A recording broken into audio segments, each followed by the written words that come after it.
Bismillahirrahmanirrahim. Assalamualaikum warahmatullahi wabarakatuh.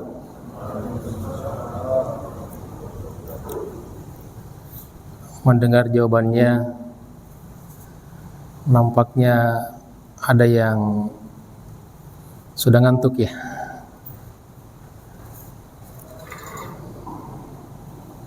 Sekali lagi ya, yang semangat jawab salam saya, kita doakan cepat ke tanah suci. Assalamualaikum warahmatullahi wabarakatuh.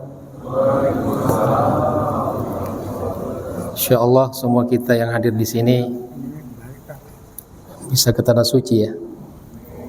Maksudnya gimana? Benar kan?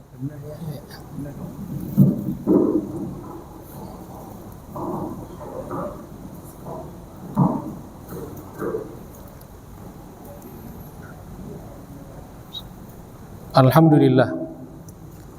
Alhamdulillahirabbil alamin. Wa bihi nasta'inu ala umuri dunya waddin. Allahumma shalli ala sayidina Muhammad wa ala ali sayidina Muhammad. Subhanaka la ilma lana illa ma 'allamtana innaka antal alimul hakim. Allahumma 'allimna ma yanfa'una wanfa'na bima 'allamtana. Rabbana zidna ilman warzuqna fahma. Rabbi shrah li sadri wa yassir li amri wahlul 'uqdatam min lisani yafqahu qawli. Amma ba'd. Ma'asyiral muslimin wal muslimat rahimakumullah, wabil khusus para asatidz, para orang tua, segenap pengurus Masjid At-Taqwa ya, serta saudara-saudaraku semuanya yang saya cintai dan saya hormati karena Allah Subhanahu wa taala. Alhamdulillah, pada pagi hari ini setelah kita sholat berjamaah, kita tidak membiarkan speedometer pahala kita berhenti berputar, maka kita lanjutkan, kita niatkan i'tikaf.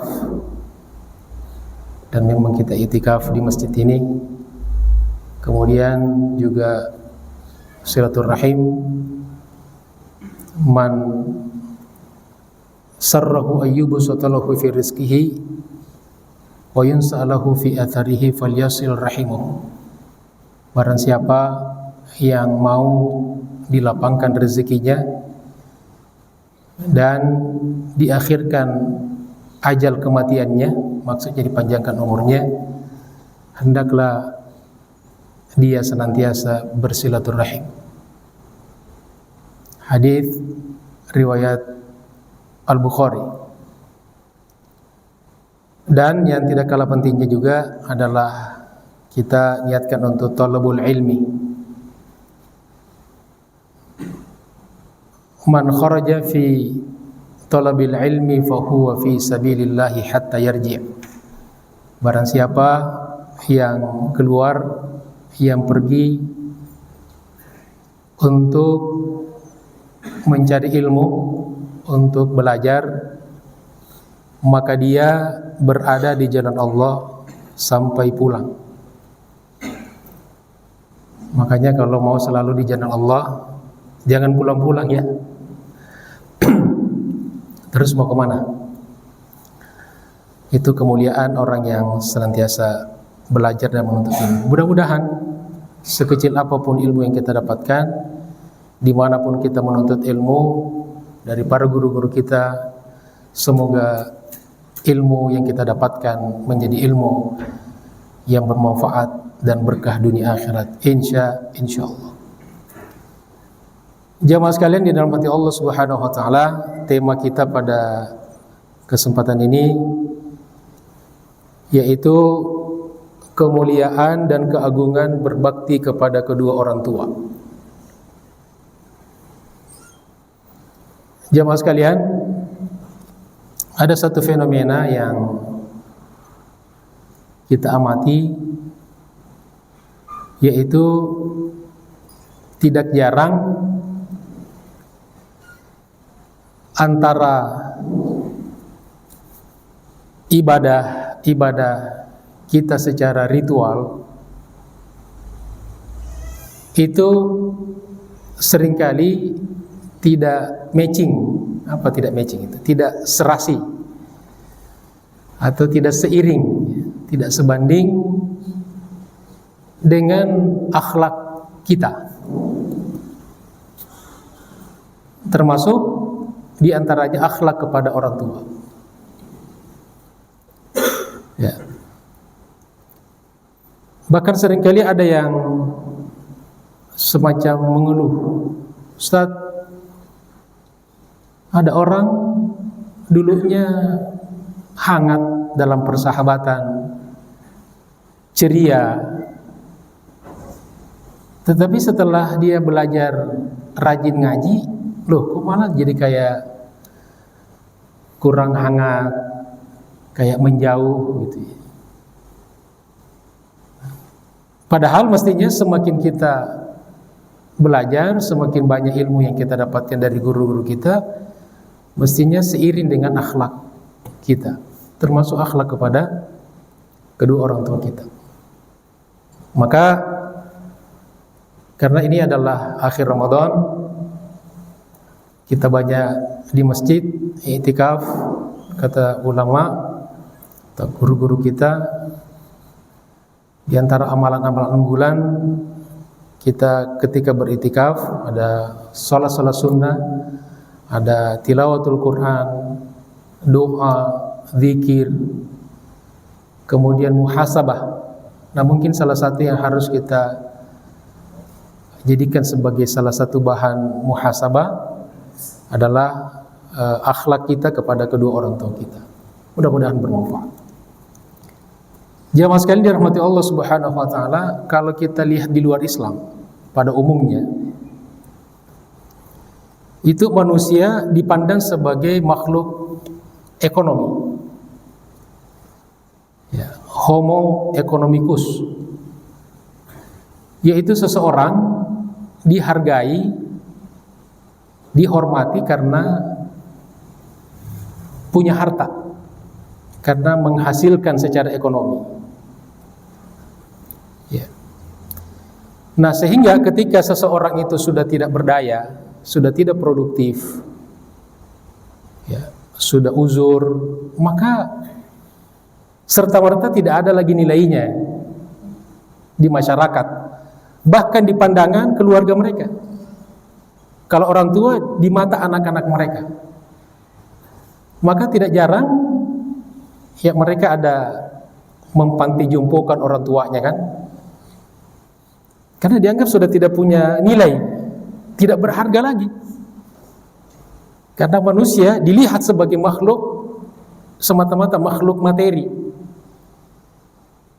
Ya, bahkan seperti di Jepang itu ada ritual, jadi tradisi, ya, meskipun tidak di semua Jepang, itu ada ritual membuang orang tua. Ya, jadi kalau orang tua, sudah sakit-sakitan, mereka bawa ke hutan atau di tempat ya pembuangan orang tua. Nah, di dalam Islam manusia tidak seperti itu.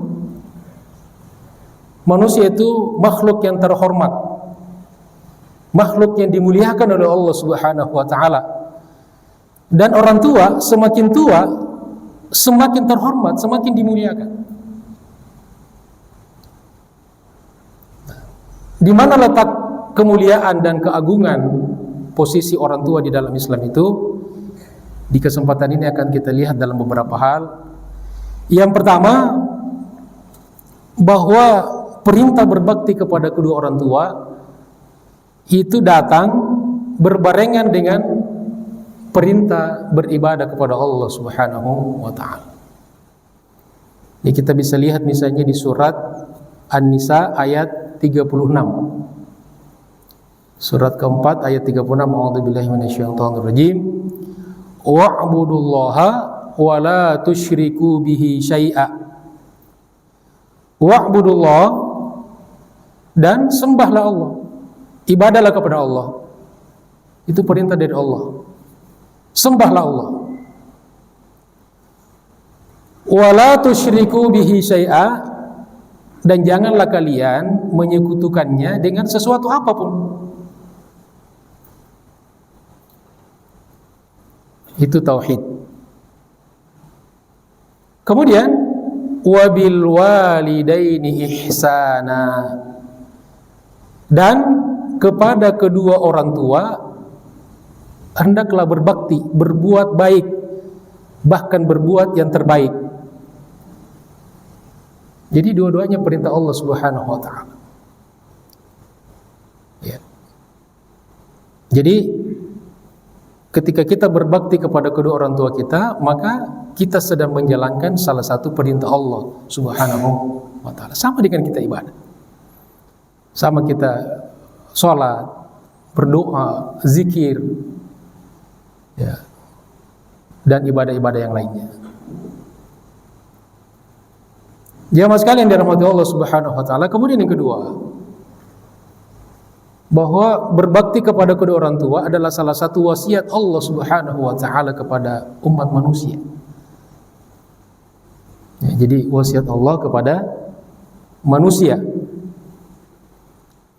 Ini bisa kita lihat misalnya di dalam surat Al-Ankabut surat 29 ayat 8. A'udzubillahi minasyaitonirrajim. Wa wassaynal insana biwalidayhi husna. Wa wassaynal insan, dan kami telah mewasiatkan kepada manusia. Dan kami telah berwasiat kepada manusia. Jadi Allah yang berwasiat. Dan wasiat itu menunjukkan sesuatu yang penting. Ya, kalau kita berwasiat, ya, maka itu hal-hal yang penting.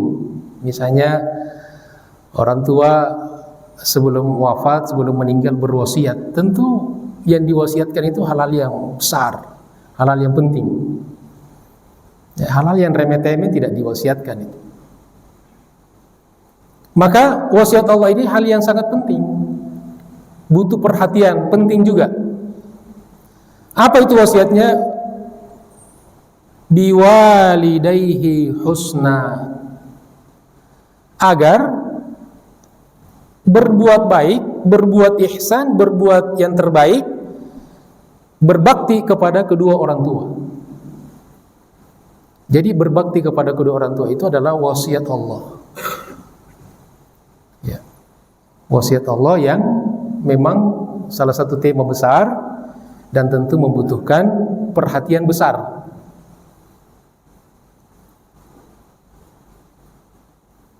Kemudian yang ketiga, jamaah sekalian,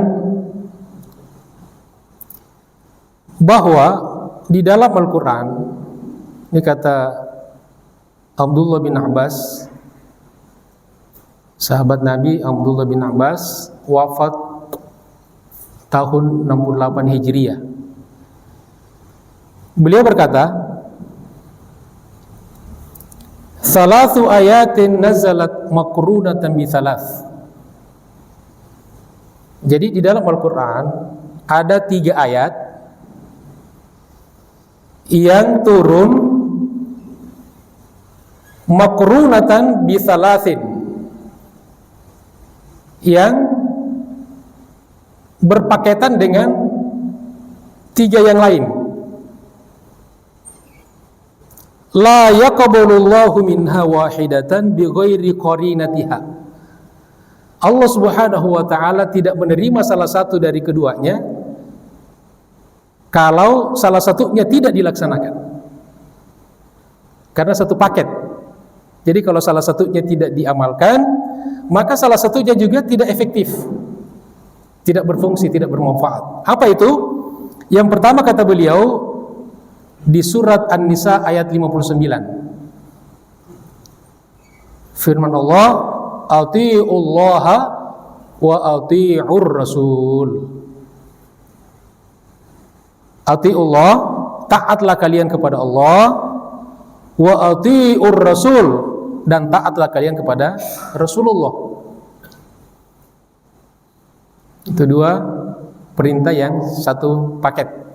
Maka kata beliau, maka ketaatan kita kepada Allah Subhanahu wa taala tidak diterima kalau kita tidak taat kepada Rasulullah sallallahu alaihi wasallam. Dan begitu juga sebaliknya. Yang kedua, di surat Al-Baqarah ayat 43, ini salah satu di antaranya karena ada beberapa ayat yang sama. Kita ambil Al-Baqarah 43, ada juga di Al-Baqarah 110. Firman Allah, wa aqimus salata wa atuz zakah. Wa aqimus salat, dan dirikanlah salat, tegakkanlah salat. Wa atuz zakah, dan tunaikan zakat, bayar zakat. Maka kata beliau, salat kita tidak diterima kalau kita tidak menunaikan zakat. Di Ramadan ini ada spesial, ada zakat fitrah atau zakat an-nafs, zakat jiwa. Atau ada juga istilah dalam kitab-kitab fikih zakatul badan, ya, zakat tubuh, ya. Ada juga istilah zakat ar-ru'us, zakat kepala, ya. Manusia kan dilihat biasanya kepalanya kan, ya, dihitung kepalanya. Kemudian yang ketiga, di surat Luqman ayat 14, firman Allah, anishkur li wali walidaika, hendaklah kamu bersyukur kepadaku, kata Allah. Jadi Allah perintahkan kita bersyukur kepadanya, wali walidaika, dan bersyukur kepada kedua orang tua. Artinya berbakti.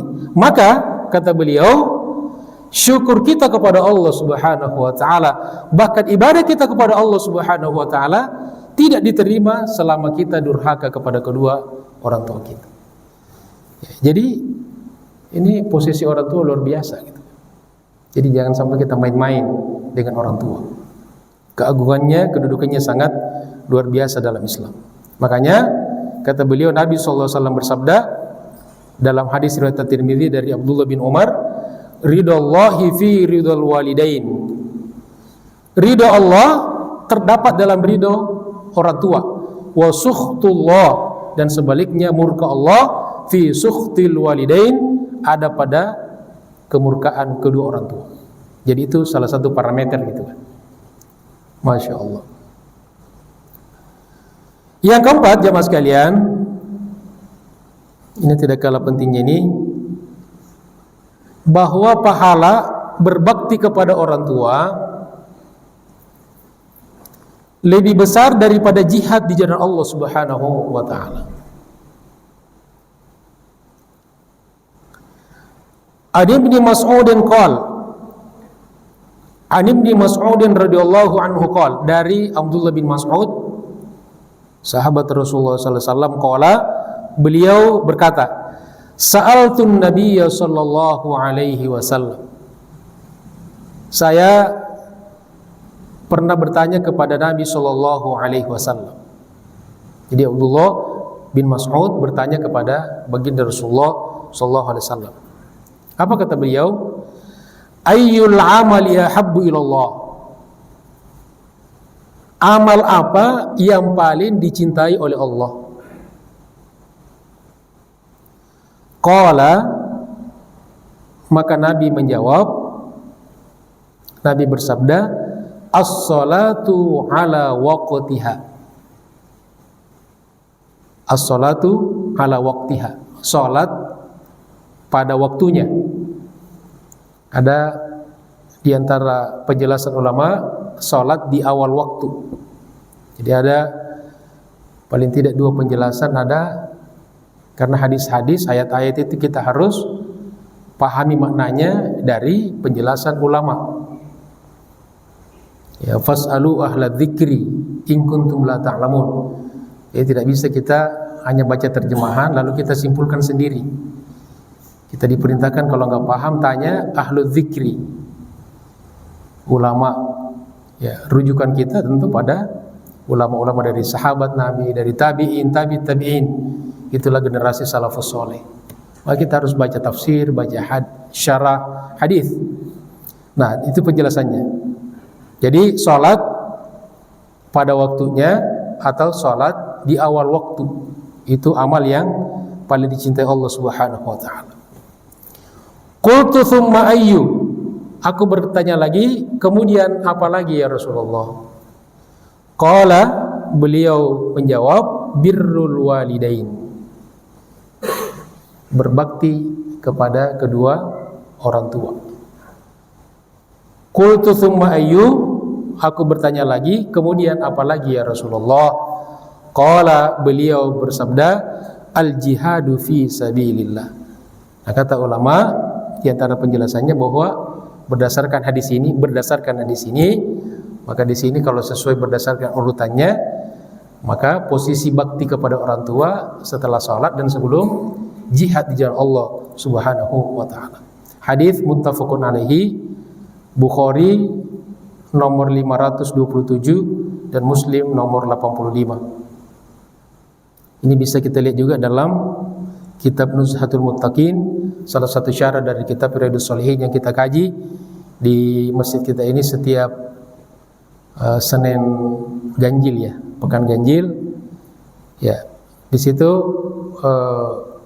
penulis Nuzhatul Muttaqin mengatakan, menanggapi hadis ini, beliau mengatakan afdalu huquqin nas, maka sebaik-baik, seafdolnya, seutama hak-hak manusia yang wajib kita tunaikan adalah haqqul walidain. Ya. Jadi kalau berbicara tentang hak sesama manusia, maka yang paling tinggi levelnya itu adalah hak kepada hak orang tua. Jangan sampai kita sibuk menunaikan hak kepada yang lain, tapi hak orang tua kita nomor duakan atau bahkan di nomor sekiankan. Bahkan jangan sampai na'udzubillah sampai kita abaikan. Karena dia adalah seafdol atau hak manusia yang harus kita tunaikan yang paling tinggi, yang paling utama. Ini bisa dilihat di Nuzhatul Muttaqin halaman 157. Nah, kemudian jemaah sekalian, yang kelima, bahwa kedua orang tua adalah pintu surga bagi anak. Masya Allah, orang tua kita itu pintu surga kita. Hal ini berdasarkan sabda Rasulullah sallallahu alaihi wasallam. Kata beliau, ragima anfu, thumma ragima anfu, thumma ragima anfu. 3 kali beliau ulangi. Ragima anfu itu artinya binasa atau celaka. Ya, itu diantara yang kita lihat di terjemahannya. Jadi celakalah, binasalah, celakalah, binasalah, 3 kali Nabi ulang. Qila man ya Rasulullah? Maka sahabat bertanya, siapa ya Rasulullah yang binasa itu? Siapa yang celaka itu ya Rasulullah? Qala, beliau bersabda, beliau menjawab, man adraka walidayhi, siapa yang berjumpa, yang mendapatkan kedua orang tuanya indal kibari, di waktu sepuh, di waktu uzur, di waktu lanjut usia. Ya, kita nggak pakai ketika tua karena orang tua ya sudah tua gitu. Ya. Ketika indal kibari, ketika orang tua sudah masuk usia tua, usia lanjut usia ya. Tua itu berapa, Pak? Dianggap sudah tua. Ya 60 ke atas ya, 60, 70. Ya kalau dilihat di sini nih kayaknya masih di bawah 60 ya. Ada 60 di sini? Ada, Pak? Masya Allah. Berkah umurnya insya Allah. Semoga Allah panjangkan umur kita dalam ketaatan kepada Allah Subhanahu wa taala. Tapi kata Nabi, rata-rata usia umatku antara 60 sampai 70 tahun, itu rata-rata ya. Ya. Ada yang 80, ada 90 juga ada. Tapi semakin sedikit. Masya Allah. Jadi kata Nabi, siapa, artinya anak yang masih berjumpa, masih mendapatkan orang tuanya, karena ada juga ada anak yang tidak sempat lagi bertemu dengan orang tuanya. Karena mungkin orang tuanya meninggal ketika masih relatif muda gitu. Jadi siapa yang masih mendapatkan kedua orang tuanya indal kibari, ketika di usia lanjut, ketika uzur, ahadahuma, salah satunya, au kilaihima, atau keduanya, tsumma lam yadkhulil jannah, kemudian dia tidak masuk surga. Kenapa? Karena dia sia-siakan orang tuanya, tidak berbakti kepada kedua orang tuanya. Maka bersyukurlah kita kepada Allah Subhanahu wa taala yang masih ada orang tua kita hidup. Itu pintu surga bagi kita itu. Maksimalkan. Ada saatnya di mana kita sebagai anak menyesal, kenapa saya tidak berbakti dulu? Kenapa saya tidak begini? Kenapa saya tidak begitu? Dan penyesalan selalu di belakang. Kalau di depan namanya pendaftaran. Ya, manusia pasti semua menyesal. Maka binasa, celaka anak yang masih dipertemukan oleh Allah dengan orang tuanya. Kenapa ditekankan usia indal kibari di sini? Kata ulama, karena di usia itulah orang tua kita sangat membutuhkan bantuan dari anaknya. Jadi Allah uji kita dengan membalikkan keadaan. Ketika kita dulu lemah, orang tua kita yang berjibaku menafkahi kita, merawat kita, mendidik kita, banting tulang, peras keringat, semua diberikan untuk anaknya. Nah, maka ujiannya ketika sebaliknya terjadi, mestinya anak pun tampil untuk merawat, menjaga kedua orang tuanya. Tapi realitanya kan tidak. Seringkali ya justru tidak seperti itu yang kita dapatkan. Ya, banyak terjadi kasus-kasus kedurhakaan. Ya, wa na'udzubillahi min zalik. Hadis riwayat Muslim dari Abu Hurairah nomor 2551. Jamaah sekalian dirahmati Allah Subhanahu wa taala. Nah, kemudian yang keenam, kita ambil 7 poin saja. Poin keenam, bahwa kedua orang tua adalah manusia yang paling berhak dipergauli dengan akhlak terbaik kita. Berdasarkan hadis Nabi SAW, an Abi Hurairah radhiyallahu an, qala, dari Abu Hurairah berkata, ja'a rajulun ila Rasulillah sallallahu alaihi wasallam. Datanglah seorang laki-laki kepada Rasulullah sallallahu alaihi wasallam. Faqala, lalu orang itu bertanya, ya Rasulullah, wahai Rasulullah, man ahaqqun nasi bi husni sahabati. Satu riwayat bi husni suhbati, di riwayat yang lain bi husni sahabati, maknanya sama. Ya Rasulullah, siapa orang dari kalangan manusia yang paling berhak aku jadikan sahabat terbaik? Atau siapa manusia yang paling berhak mendapatkan persahabatanku yang terbaik? Atau siapa manusia yang paling berhak aku perlakukan dengan akhlak terbaikku? Jadi kalau kita punya level-level akhlak, maka siapa yang paling berhak kita berikan akhlak yang paling tinggi kita dalam hidup itu? Itu kira-kira pertanyaan orang itu kepada baginda Rasulullah sallallahu alaihi wasallam.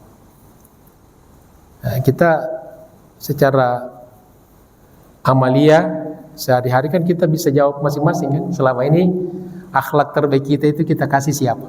Kita berikan, persembahkan untuk siapa? Qala, maka Nabi menjawab, ummuka, ibumu. Qala thumma man?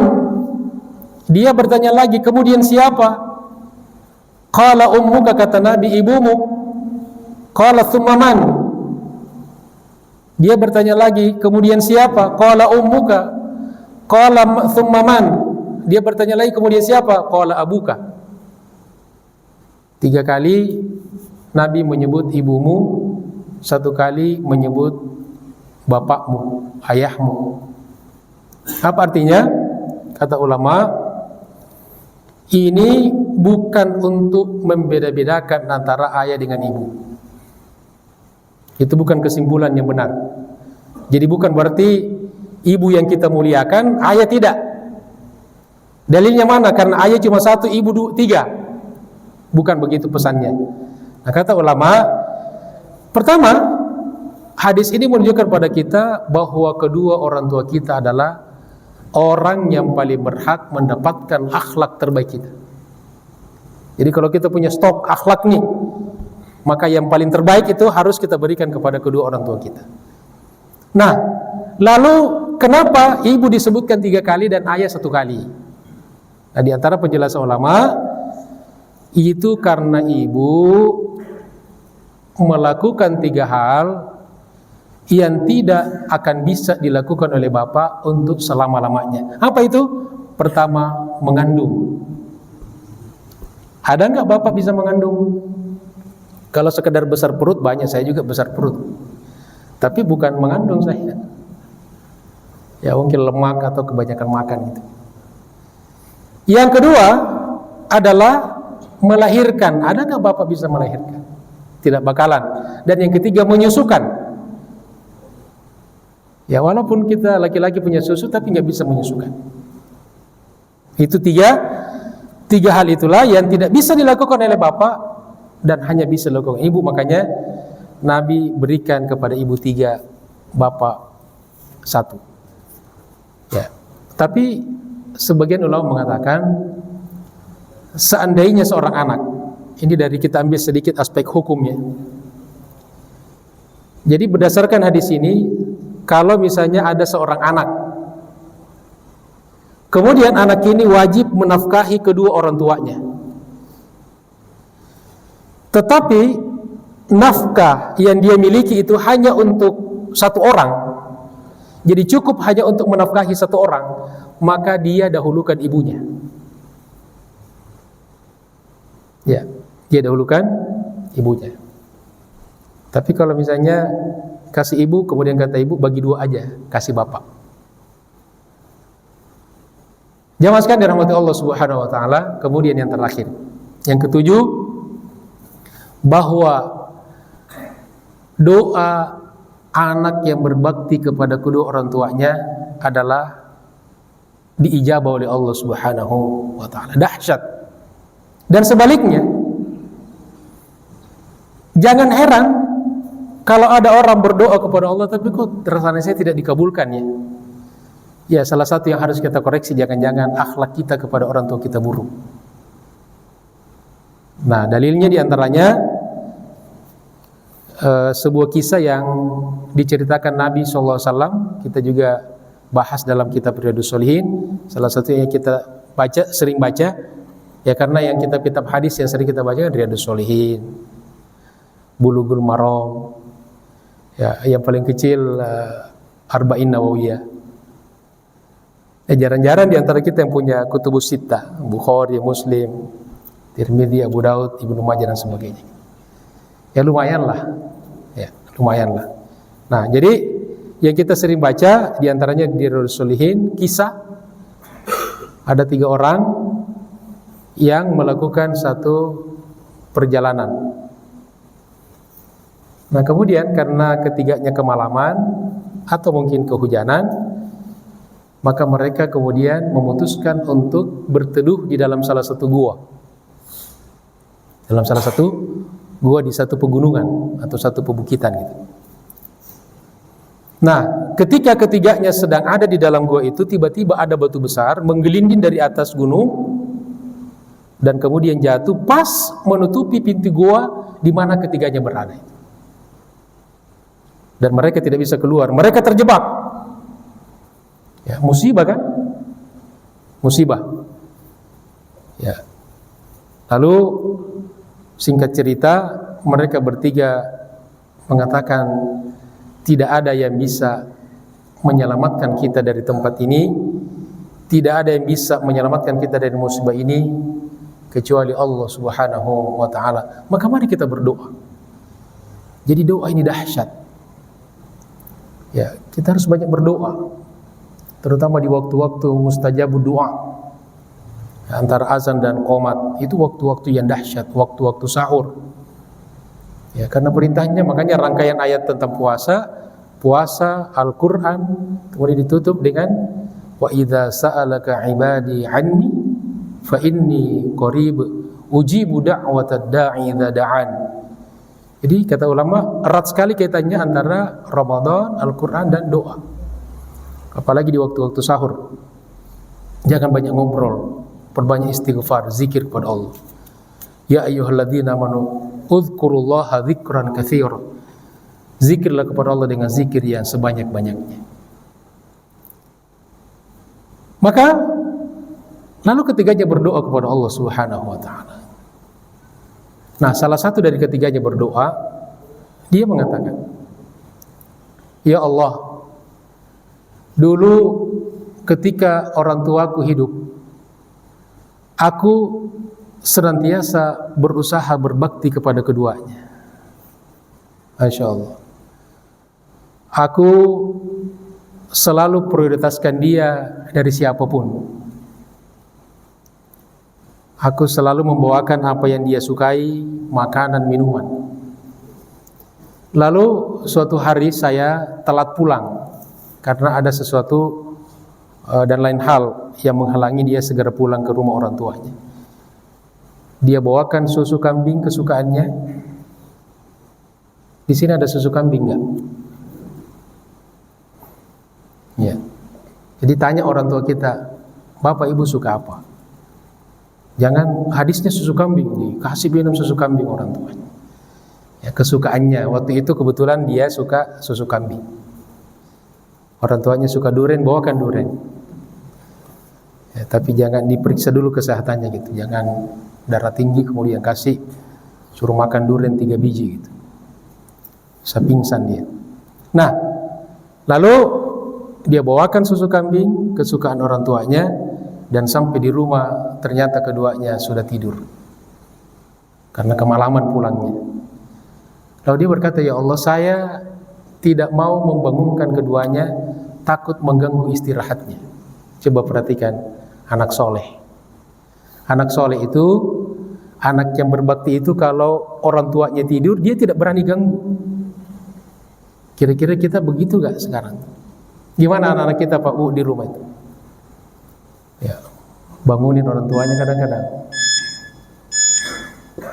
Itu bunyi apa itu Pak? Ya? Udah selesai? 10 menit lagi, baik. Kita 3 menit lagi lah. Lalu, ya Allah, lalu dia tidak mau membangunkan orang tuanya, takut mengganggu istirahatnya.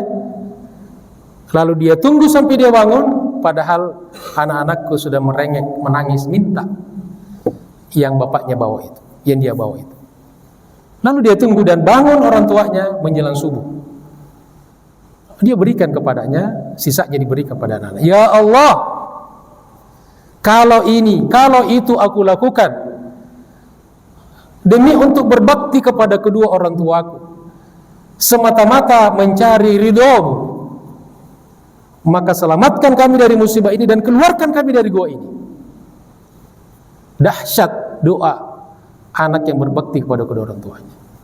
Dan setelah ketiganya berdoa, lalu batu itu menggelinding lagi dan pintu gua terbuka dan mereka bertiga selamat. Nah, kata ulama berdasarkan kisah itu, ini menunjukkan bahwa doa anak yang berbakti kepada kedua orang tuanya dahsyat.